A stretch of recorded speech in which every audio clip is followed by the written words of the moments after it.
Welcome back to the Dry Arch podcast. It takes a whole village to raise a child.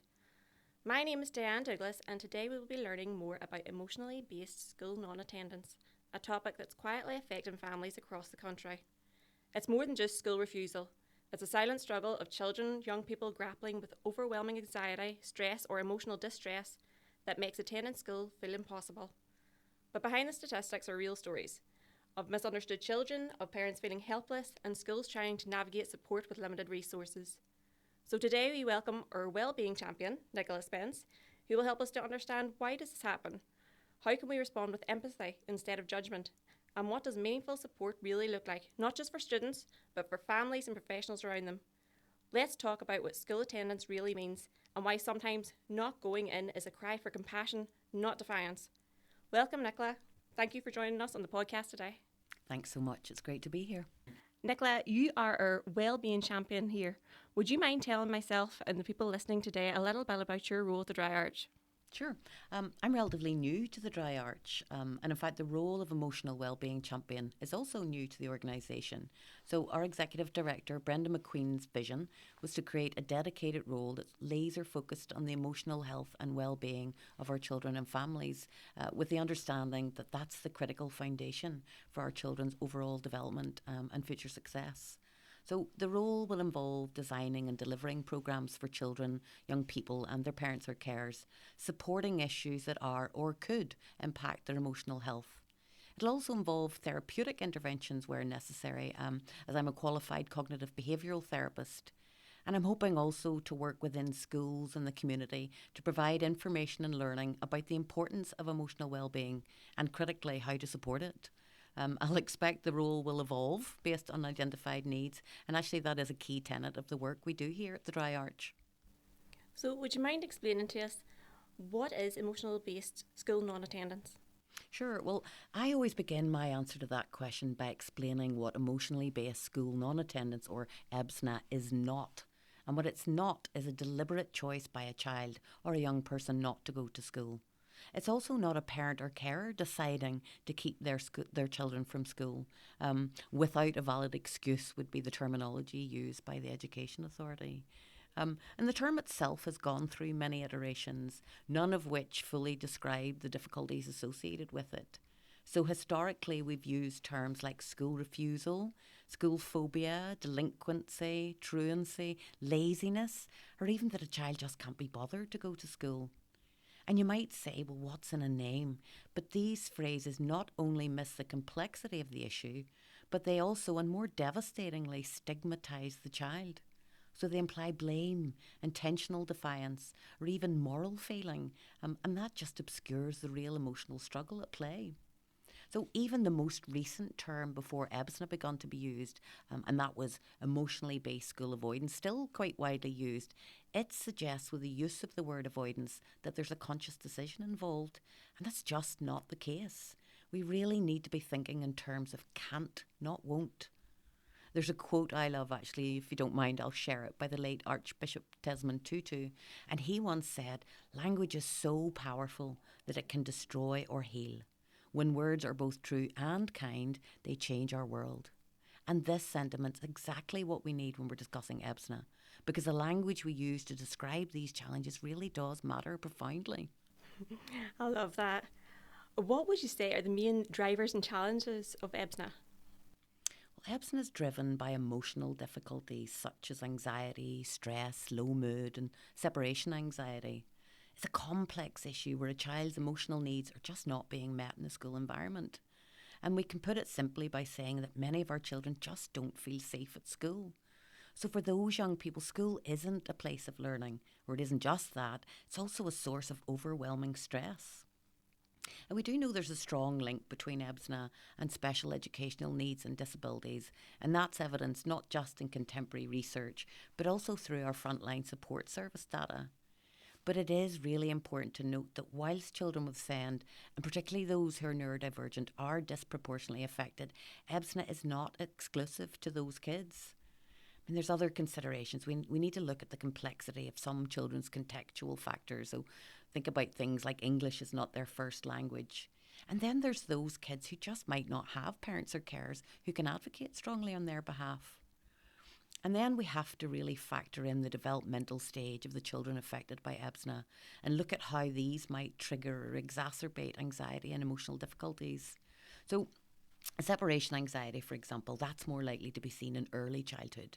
So we think about our 4 to 7-year-olds. During this stage, there's rapid brain development, particularly in regards to areas related to emotional regulation. So at this stage, kids have a limited understanding of time and of cause and effect, and they're highly sensitive to new experiences. And that's why we'll often see separation anxiety heightened when kids are starting school or they're entering new environments, and that's based on their attachment to their primary caregivers. At this stage, add in developing social skills. They're having to learn to share and take turns. They're having to try to understand social norms. And we really can understand why some children might feel isolated or anxious about school. This stage marks the beginning of our children starting to form a basic sense of self. So entering a formal school setting for the first time, particularly for those kids with less experience of group settings, can cause significant anxiety.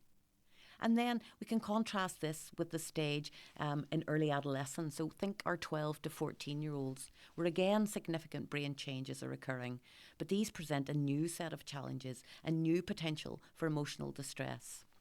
So at this stage, changes in the limbic system, which is related to emotion and reward, are predominant, along with their still developing prefrontal cortex, which impacts their impulse control. And we do see at this stage often heightened emotional reactivity. So it's this stage at which our adolescents are starting to form their own identity, and that can lead to questions about their self-worth and about fears of social judgment. Social acceptance really is key at this stage. And when we throw in those physical changes and body image concerns, we can see the potential for significant anxiety. And this can be really exacerbated by a need for peer approval and that fear of embarrassment or exclusion. And there's also a greater chance at this stage of these kids experiencing or witnessing bullying, and that can obviously be a key factor in school non-attendance. And then we think about the increased academic demands at this stage, and a fear of failure can be extremely distressing for some of our young people. So there is some commonality across triggers for emotional distress, but it's clear that we really do need to factor in the specific challenges that arise at the developmental stage our children and young people are at. And if we think about some of those common triggers for EBSNA, they include things like SEND, so those special educational needs and disabilities.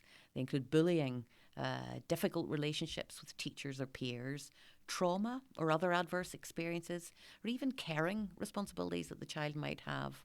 But saying that, there's no single cause, and it is driven by a complex combination of factors within the young person, their family, and the school environment.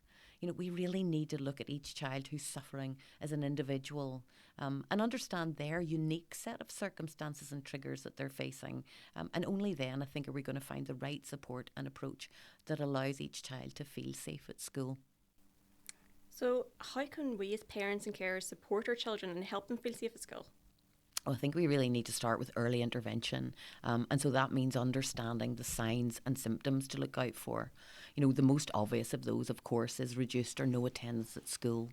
And when we think about that, are we seeing any patterns emerging, such as them not being able to go to school on a certain day? And if that is the case, well, what's going on at school on those days? Is there a class or activity maybe that's causing distress? And then there's the physical symptoms. So they would include commonly stomach pain and headaches. And we also need to be on the lookout for nausea, fatigue, or dizziness, especially in the morning and specifically on school days. We might be seeing shortness of breath, a racing heart, sweating or shaking, even just at the mention or anticipation of school. And I've avoided those behaviours, such as avoiding specific classes and subjects and activities. But we might also see children becoming more dependent on parents and carers. Some parents would describe this to me as their child's just become much more clingy. Other kids might be withdrawing from their friends or avoiding activities that they once enjoyed. We will likely see a decline in academic performance and often a disengagement from studies. And what we do see then is more of what might be labelled as acting out at school or at home. And I really would encourage both our educators and our parents and carers to just be really careful about misrepresenting bad behaviour without seeking to find out if there are other factors involved. Look out for irritability, mood swings, heightened emotions. Obviously, that can be a bit tricky in the case of our adolescents. So it's important that parents and carers pay attention to the behaviours that aren't the norm for their child. Be aware of intense worries or fears that are new or that have increased in intensity, and really listen to how our kids are talking about themselves. So are they displaying feelings of inadequacy or low self-esteem? Is there a fear of failure that preoccupies them? And on that note, we need to watch out for our perfectionists because they typically do have an increased risk of symptoms of anxiety and emotional distress. So, knowing those signs and symptoms to look out for, then we can create a safe space for open communication between the child and the parent or carer, obviously relative to their developmental stage. And what I always encourage all parents and carers to pay attention to their kids and be really present with them when they're sharing all the small stuff you might say, so that they're building a foundation for them to feel safe and supported to share that big stuff. What about our schools? How could they help with EBSNA and our children feel safe and supported while they're there? Yeah, strong communication channels between parents and carers and the teachers is just as important as between the parent and the child.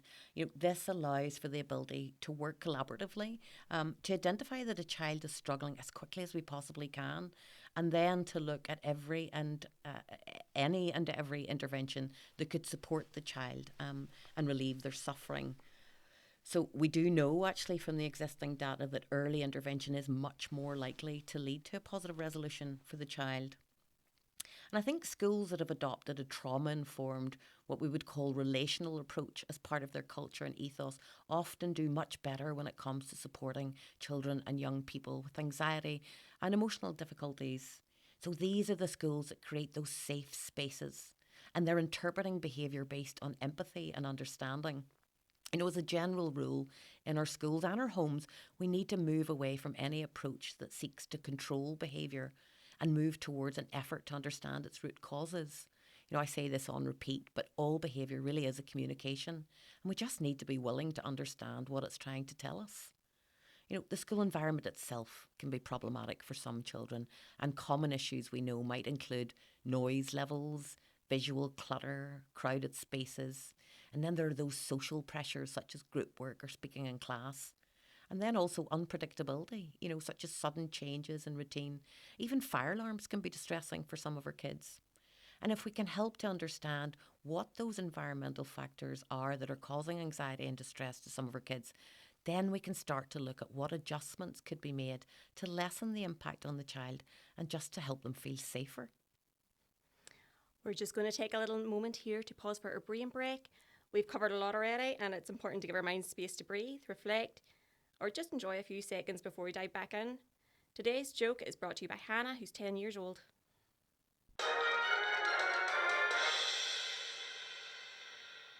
What do you call a bear with no teeth?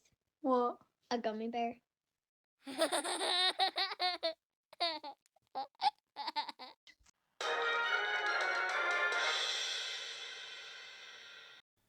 Welcome back to It Takes a Whole Village to Raise a Child. We hope you enjoyed that wee brain break. We're still here with our wellbeing champion, Nicola Spence, who has been walking us through emotionally based school non-attendance and its main challenges for children and families before the break.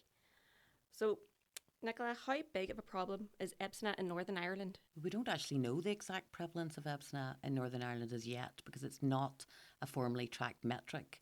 That said, we are seeing some movement towards this because the Department of Education is currently working with their C2K colleagues to create an absence code specifically for EBSNA.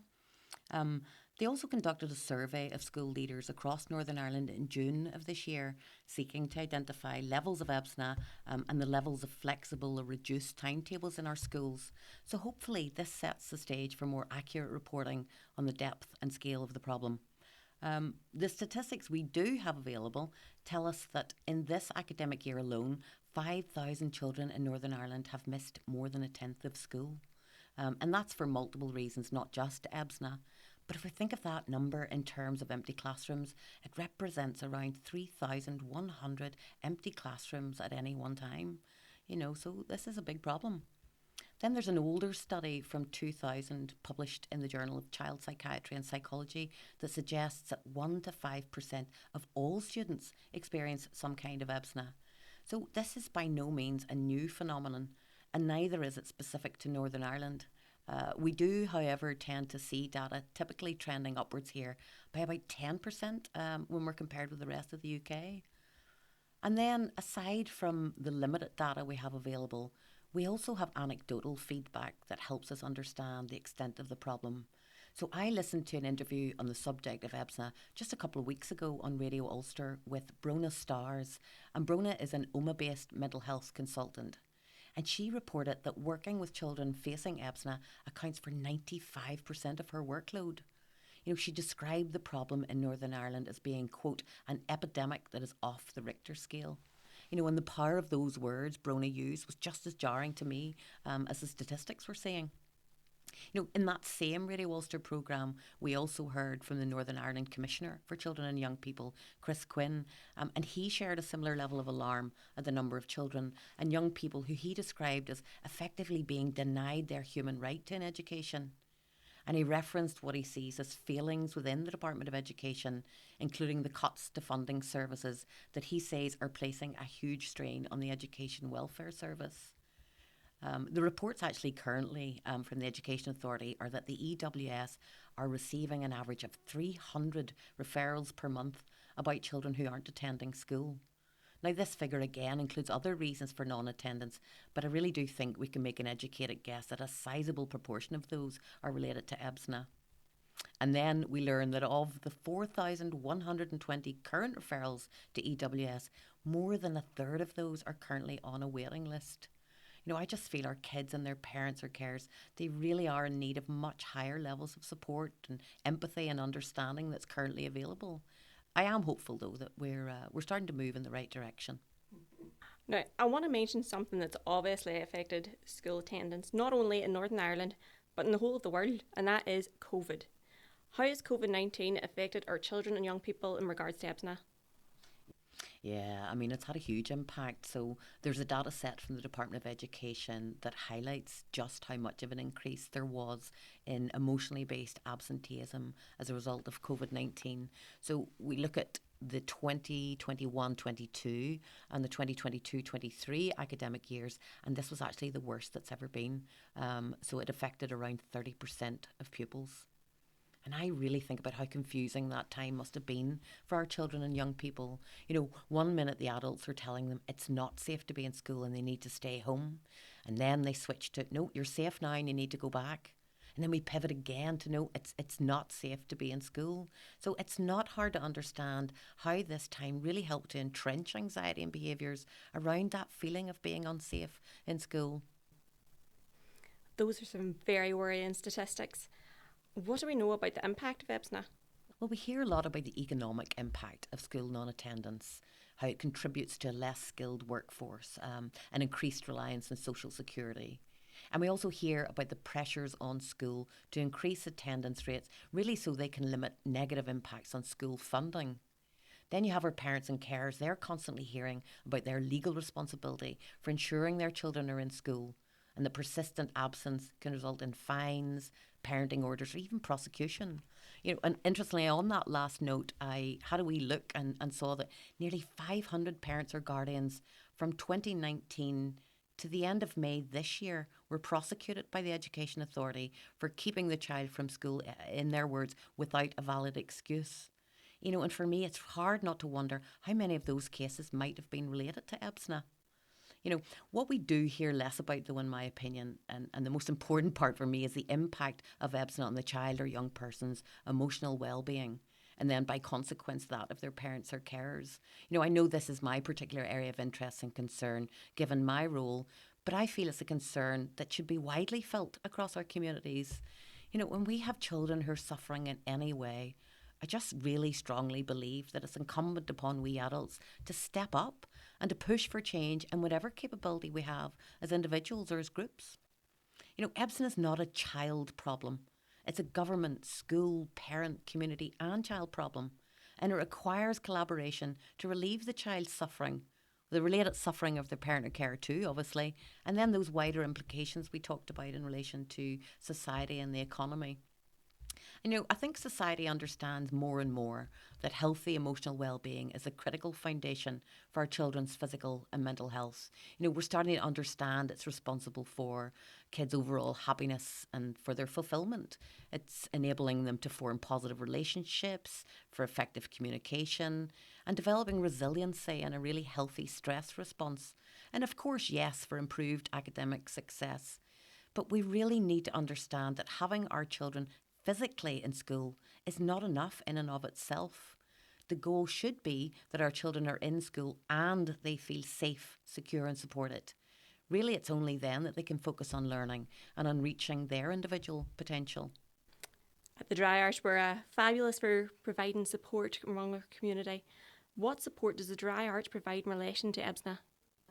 Yeah, one of the things I've been most impressed with since joining the team here is the almost forensic focus I've seen on anticipating and meeting the needs of children and families in our local communities. And EBSNA is just one of those needs, and it was identified back in 2023. So we had education welfare officers who'd identified a group of kids in the local area who were not able to attend school. And the Dry Arch stepped up at that time in developing and running a programme specifically tailored to meet the need for understanding, training and support for those children and families who were very much in need of that help.